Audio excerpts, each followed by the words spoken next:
In the next two segments, we shall see how Hispanic colonists fight for American independence from Britain, and then their own independence from Spain.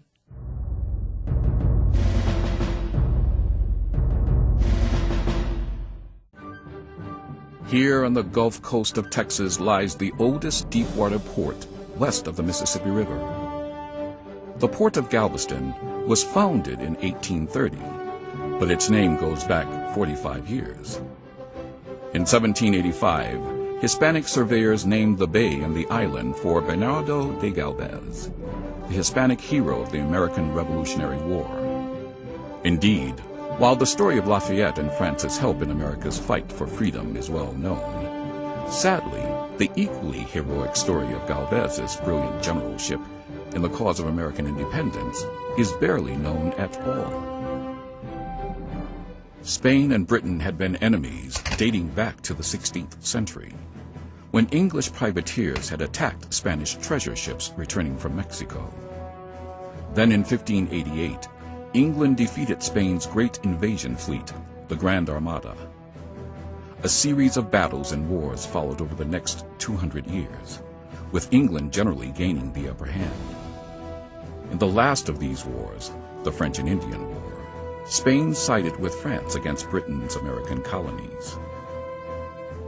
The two European powers lost what would be the decisive battle for North America.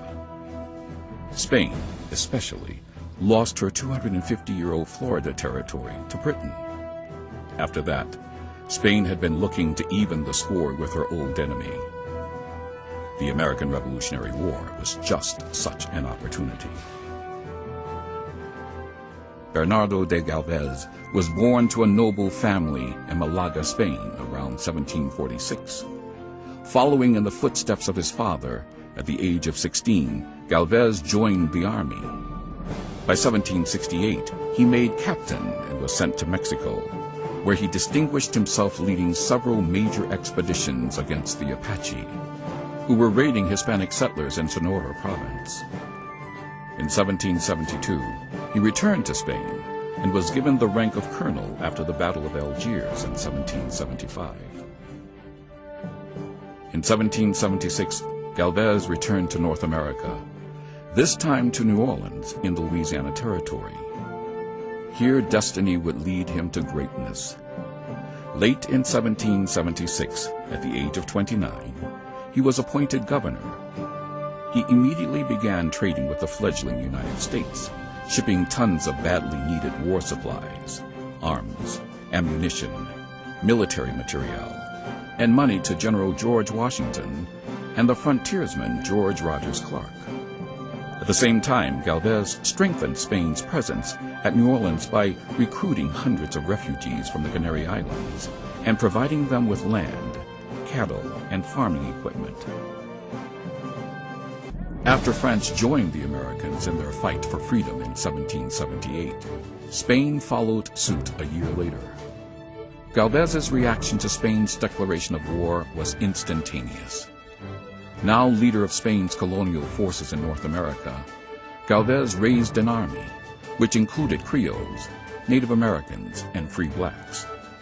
2 months later, Galvez was ready.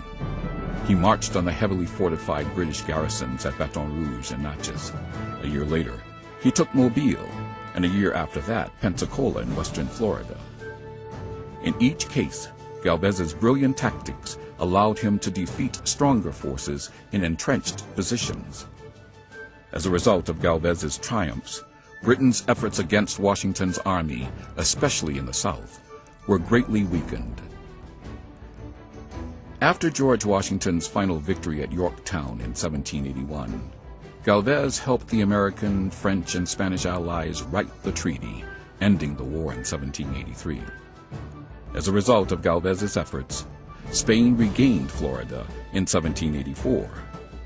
And in 1785, Spain's King Carlos III rewarded Galvez by promoting him to Viceroy of New Spain. In addition, the American Congress cited Galvez for his aid during the war. However, perhaps because of his early death 2 years later at age 38, his and Hispanic Americans' contributions to the founding of the United States have largely been lost.